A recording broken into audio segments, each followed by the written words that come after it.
Hello everyone, कैसे हैं आप सभी लोग। आई होप सारे लोग बढ़िया होंगे और बिल्कुल स्ट्रेस फ्री आप लोग होंगे, है ना। एग्जाम का लोड बिल्कुल नहीं आपने लेना है, आराम से बिंदास तरीके से एग्जाम्स को देना है। और आने वाले जितने भी एग्जाम्स आपके हैं उनके लिए आपको ढेरों शुभकामनाएं। तो चलिए आज इस वीडियो के अंदर हम लोग बात करने वाले हैं how to deal the reserves and accumulated profit and losses, यानी कैसे रिजर्व्स को डील करना है। रिजर्व के रिगार्डिंग कॉम्प्लिकेशन क्वेश्चन पैदा करता है, या फिर मैं कहूँ एक्यूमुलेटेड प्रॉफिट और लॉसेस के रिगार्डिंग क्वेश्चन थोड़ा सा कॉम्प्लिकेशन पैदा करता है, तो उनको कैसे हमने डील करना है उस टॉपिक के ऊपर हम लोग बात करने वाले हैं। तो वी नो वेरी वेल कि भाई हमारे पास in the case of admission, in the case of retirement, in the case of death, ये तीनों चैप्टर में हमें तीन रिजर्व देखने को मिलेंगे। First one is general reserve, the second one is IFR जिसका फुल फॉर्म हुआ इन्वेस्टमेंट फ्लक्चुएशन रिजर्व, थर्ड हमारा हुआ डब्ल्यूसीआर जिसे हम बोलते हैं वर्कमैन कंपनसेशन रिजर्व। ठीक है बात। आईएफआर और डब्ल्यूसीआर ये शॉर्ट फॉर्म आपने एग्जाम में यूज बिल्कुल नहीं करनी है, बिकॉज एग्जामिनर आपका मार्क्स काट सकता है। तो ध्यान रखिएगा इस बात का कि आपने आईएफआर और डब्ल्यूसीआर यूज नहीं करना है। ठीक है, these are actually investment fluctuation reserve and the WCR मतलब वर्कमैन कंपनसेशन रिजर्व। ठीक बात। या फिर हमें प्रॉफिट एंड लॉस का बैलेंस गिवन हो, that is called accumulated profit, मतलब ऐसा प्रॉफिट और ऐसा लॉस जो अभी तक डिस्ट्रीब्यूट नहीं किया गया अमंग द पार्टनर्स, उनको कैसे डील करना है इसके ऊपर हम लोग बात करने वाले हैं। ठीक है बात। चलिए हम बात करें in the case of admission, in the case of retirement, in the case of death, इन तीनों चैप्टर की हम बात कर लें। एक चैप्टर हमारा और हुआ change in profit sharing ratio, या फिर उसकी हम बात कर लें, है ना। उसमें थोड़ा सा स्लाइड बिट चेंज होता है। ठीक है, रिजर्व को ऑलमोस्ट सेम तरीके से चारों चैप्टर में यूज किया जाता है, डील किया जाता है, बट थोड़ा बहुत स्लाइड बिट चेंज रहता है change in profit sharing ratio में।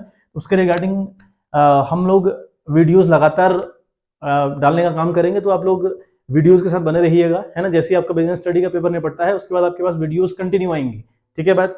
और उन वीडियोस के अंदर हम लोग पूरी तैयारी करने वाले हैं, कहाँ और किस चैप्टर से कितने क्वेश्चन और किस टाइप के क्वेश्चन रहेंगे एग्जाम में, उनके ऊपर हम बात करने वाले हैं। ठीक है बात। चलिए तो रिजर्व के ऊपर हम बात कर लें। तो पहला हमारा हुआ जनरल रिजर्व। जनरल रिजर्व का हम क्या करेंगे, ये कैसा रिजर्व है, इसका नाम है जनरल रिजर्व, जो कि कंपनी इसलिए रिजर्व करती है या इसलिए सेव करती है ताकि वो इस पैसे को फ्यूचर में कहीं भी यूज कर सके।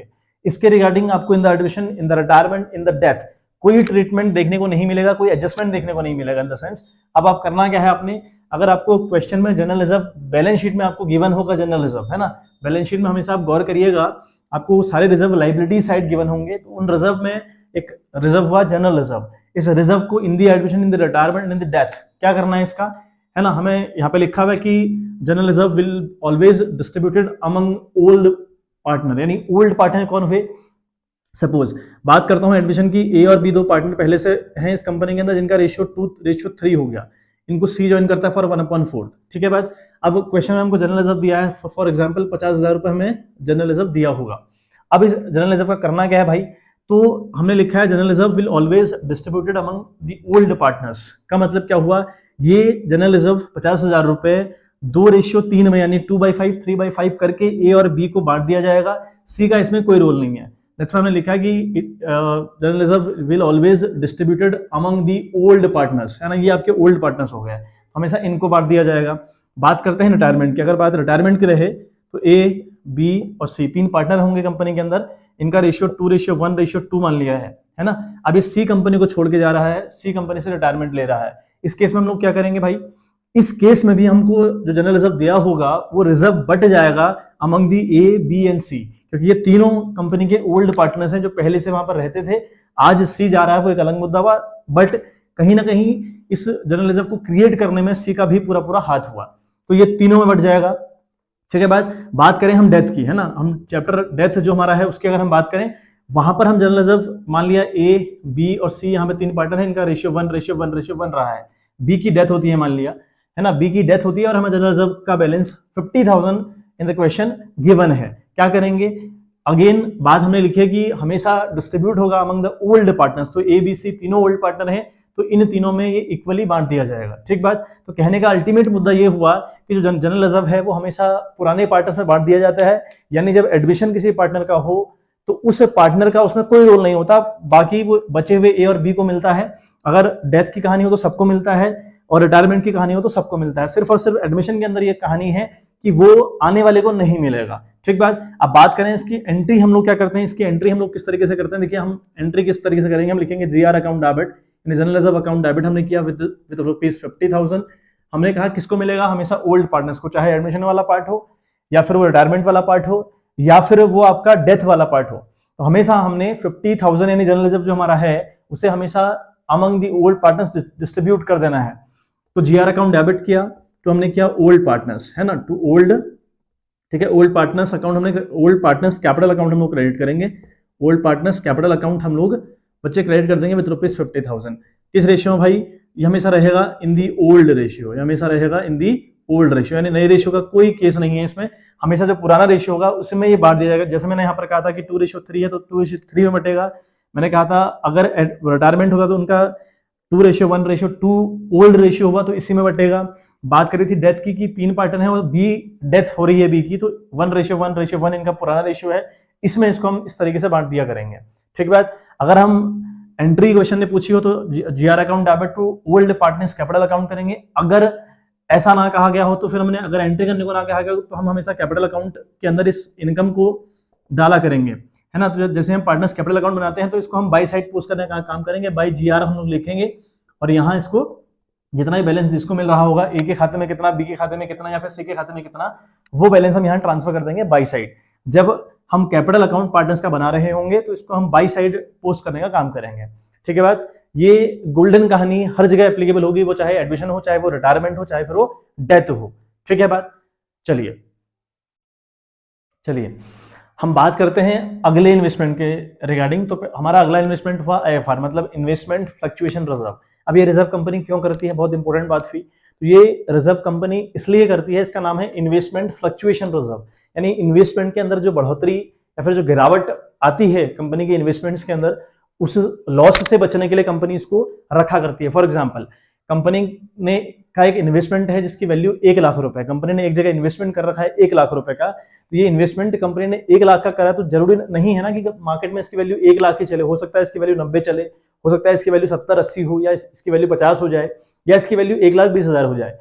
अब अगर 1,20 है तो फिर तो कोई दिक्कत नहीं है। अगर आपका कोई इन्वेस्टमेंट आपने दिखा रखा है 1 लाख रुपए का, मार्केट में 120 या 1,20,000 की वैल्यू इसकी चल रही है, तो फिर तो बहुत बढ़िया बात है।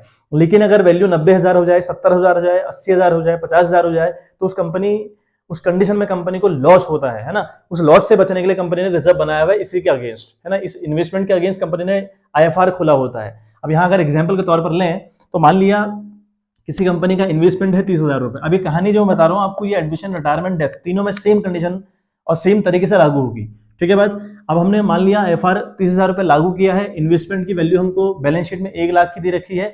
अब इसके नीचे हमें जब क्वेश्चन दिया रहता है ना एडमिशन, रिटायरमेंट और डेथ का, जिसको हम सॉल्व आउट कर रहे होते हैं, तो आपको नीचे एडजस्टमेंट देखने को मिलेंगे। कोई नई बात नहीं कर रहा, क्योंकि आपने बहुत सारी प्रैक्टिस कर ली होगी, बहुत बारी देख लिया होगा, है ना। नीचे एडजस्टमेंट कुछ रहते हैं। मान लिया कोई एडजस्टमेंट है ही नहीं, है ना, मान लिया कोई एडजस्टमेंट इनके रिगार्डिंग नहीं है, तो एक कहानी हो सकती है कि आपके क्वेश्चन में आपको इनके रिगार्डिंग कोई इन्वेस्टमेंट दिया हो और उसके रिगार्डिंग कोई एडजस्टमेंट आपको गिवन ना हो। ऐसा बहुत रेयर होगा, है, लेकिन चांस है, ऐसा हो सकता है।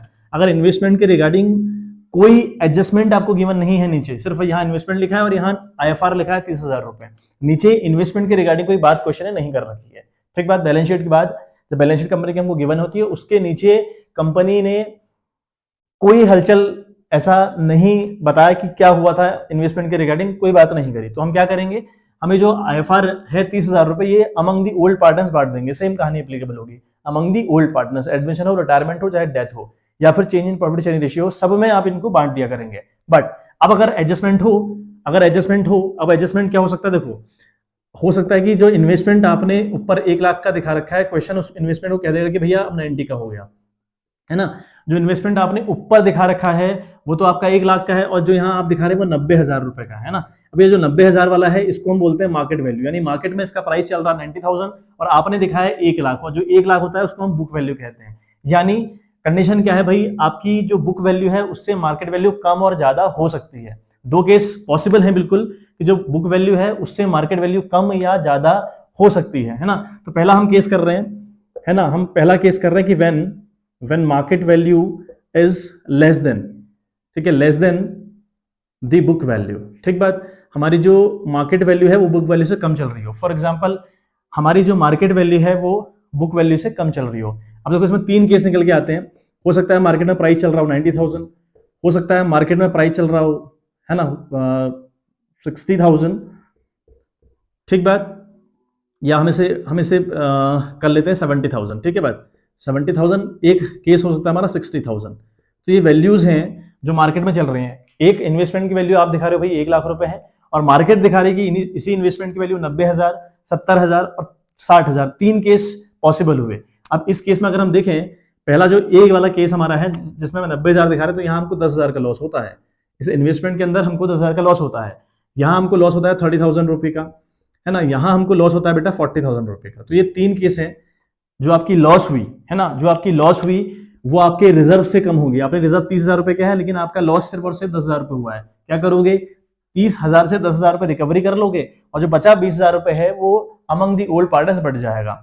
अच्छा, बात करें 70,000 वाले में, जब आपका प्राइस 70 चल रहा हो, फिर क्या करोगे, आपको यहाँ 30 का लॉस हुआ, तो 30 का लॉस आप यहाँ से रिकवर कर सकते हैं, पार्टनर्स को कुछ नहीं मिलेगा।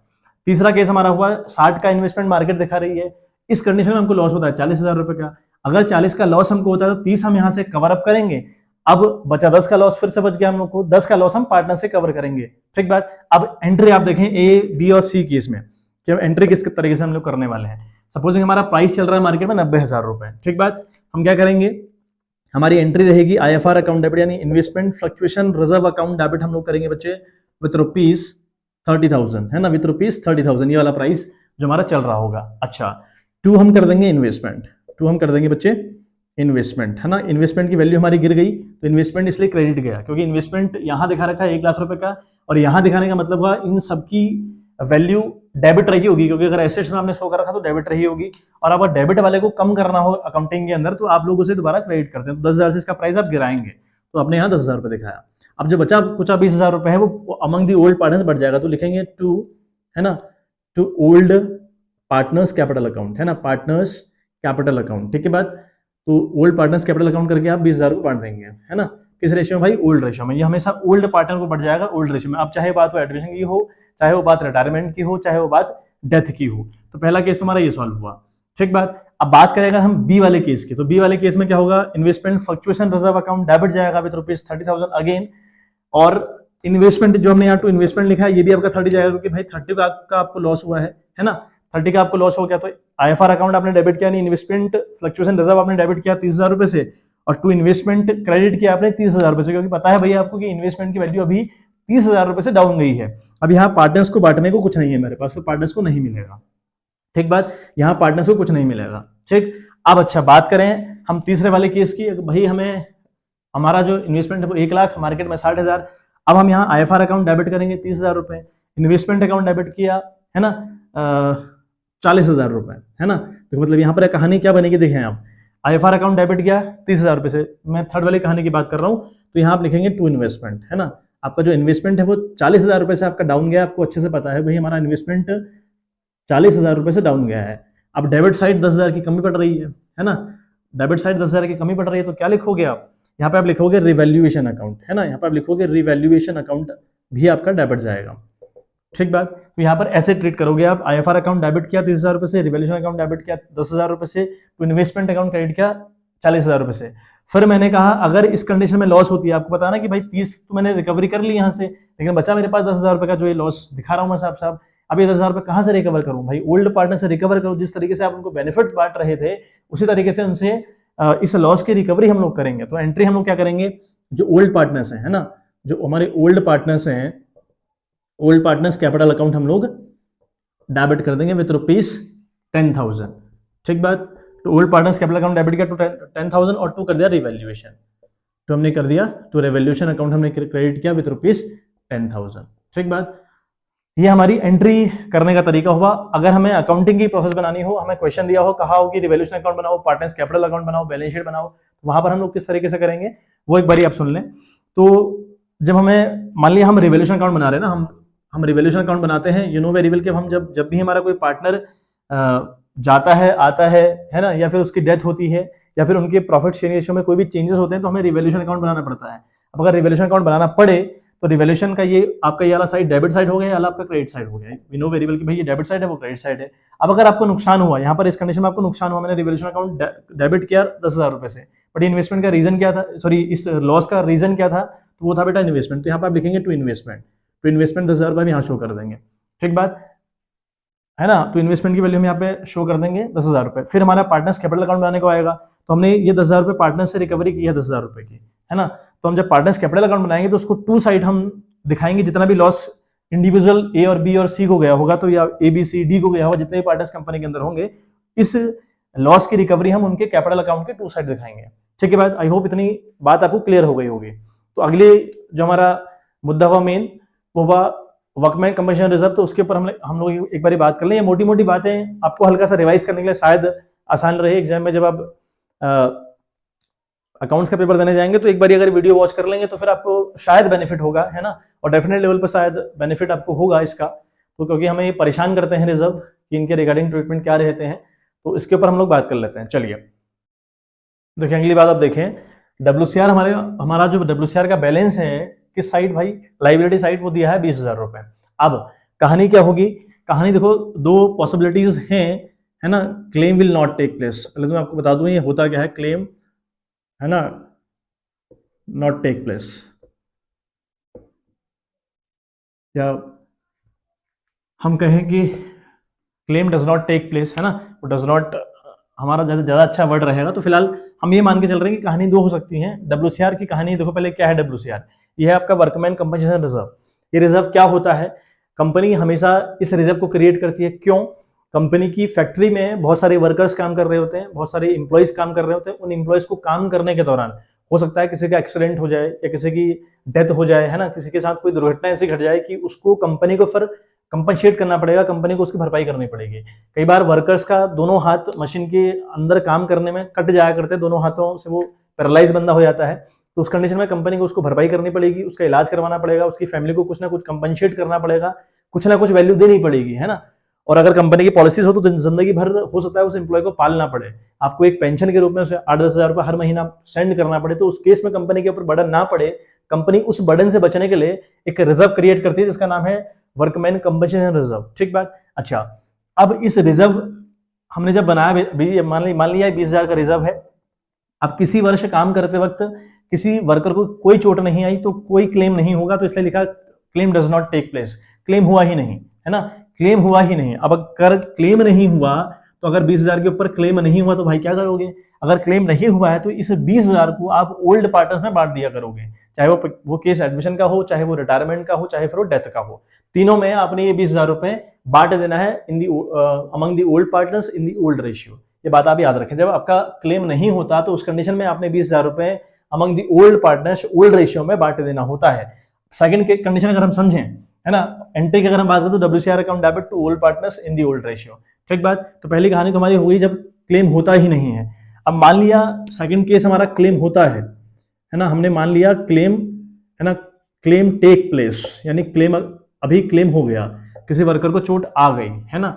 अब अगर वर्कर को चोट आ गई, केस हो गया भाई, अब देखो क्या होता है, एक केस में आपके पास जो रिजर्व है भाई वो तो 20,000 पर रिजर्व आपने कर रखा है।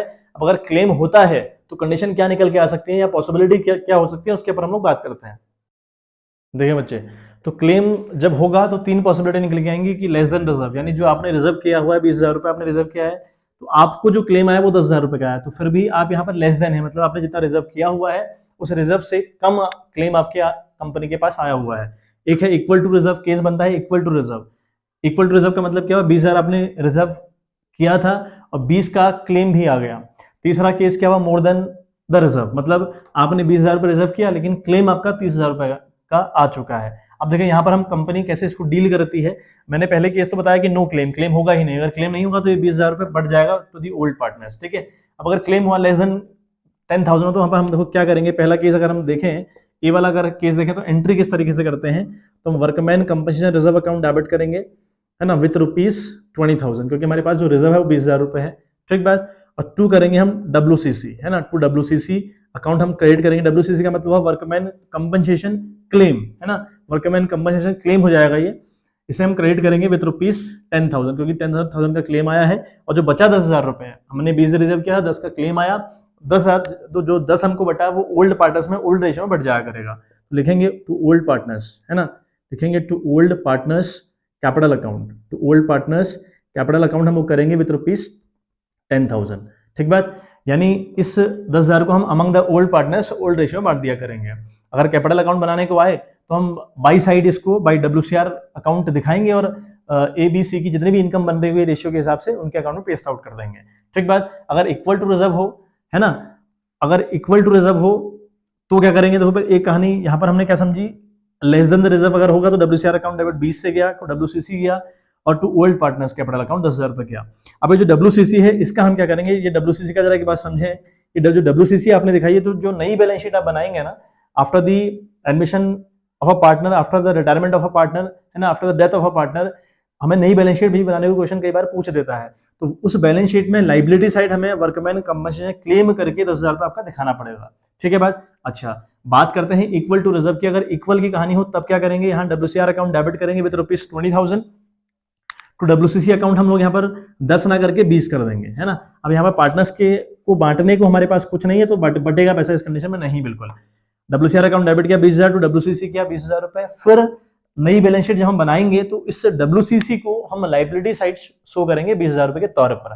ठीक बात। अब कंडीशन सी वाली एक बार समझ ले, मोर देन, यहाँ पर क्लेम 30 का हुआ है जबकि हमारे पास रिजर्व सिर्फ और सिर्फ 20,000 रुपए है। तो इस कंडीशन में क्या करें भाई, तो हमें आप फिर अगेन WCR अकाउंट यानी workman compensation reserve account debit करेंगे, है ना, विथ रुपीज 20,000। ठीक बात।